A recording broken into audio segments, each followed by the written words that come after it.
General Muhoozi Kainerugaba yakutte Edward Ssebuufu gwe bayita Eddie Mutwe ndowooza amulanga kukuza birevu na butamanya Lunyankole.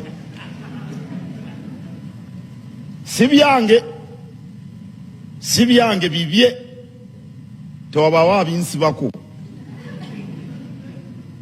Yabitadde ku kibanja kye kennyini n'ateekako Edward Ssebuufu oba gwe bayita Eddie Mutwe nga amumwedde ekirevu.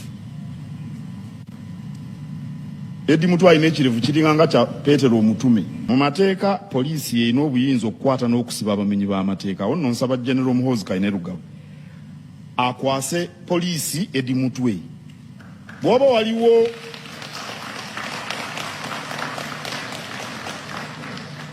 omusango gwe yazza amukwase poliisi.